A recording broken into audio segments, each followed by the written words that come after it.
Here with Gabby O'Sullivan following a 44-point win over Richmond. Gabby, a strong performance today. How was that one? Oh, it was a good one. To play our last game in front of that home crowd and to beat Richmond, it was awesome and a great team effort. Yourself, you've been out for a couple of weeks, just being back out there, it looks good? I felt fresh. Lisa always says that no one ever plays fresh, but I felt very fresh, and you forget how much you miss it when you've been out, and my focus today was just having fun, and I had a lot of fun. Well, you certainly look like it, and you know, you're one of the inaugural W girls for Freo, 10 seasons on the celebration today. How was it being out there, and how do you compare the early days to now? Yeah, they call us the old girls, and I think being back in the Freo headquarters and here in the change rooms has kind of made me reflect on, the olden days. But yeah, I spoke to someone this week, and the biggest difference is the girls coming through. They're footballers. You know, our first team was made up of, basketballers, netballers, a handful of football players. The girls, the young kids coming through, they're exciting, but I'm so glad that I'm still hanging around, Turbo's still hanging around, Epps and Hayley, they're still around. It's a great vibe down here as well, just having the fans show out today. It was a bit dicey with the weather this morning, but it turned out to be a bit of a perfect one. It looked lovely out there. Yeah, it was beautiful. I was woken up at 2 a.m. by the rain, and I was thinking, oh God, we're in for one.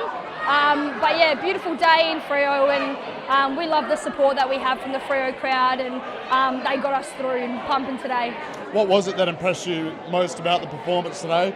The second quarter was huge. I think we didn't let them have an inside 50 at all. We put on 4 or 5 goals of our own. It was just, what was it for you? I think our desperation to be first at the ball and pressure the ball carrier. I know that our pressure at one stage was super high, which is what we pride ourselves on, and when we do that and put enough pressure on the ball, we can force them to scrap it out, and our backline is obviously really strong, and it was just going back to them, and having Driscoll and Braz being able to deliver back inside with their foot skills makes a big difference. One I want to touch on, Smash Mac. I think she had a career high 32 touches today, topped it off with a couple of goals as well. She's just consistently amazing, isn't she? Yeah, I'm not even surprised. You could have told me she had 50 and I wouldn't have batted an eyelid. That girl is the ultimate competitor, and she has such a will to want to win. And she's one of the most competitive people I've ever come across. I'm bloody glad we got her from West Coast, because she's been awesome. But yeah, absolute beast. Hey, look, finals, the chance is still there. Had to win today. We got that done. What is it now? What does next week look like? We've got to win again. Yeah, absolutely. We spoke before the game not to get too far ahead and just focus on the first quarter, which I thought we did really well. And obviously that carrot's now dangled for us, and I can just feel that there's belief growing within this group, and something special. But obviously, we need to get it done next week. Well, we look forward to it, and all the best for next week. Cheers, thanks.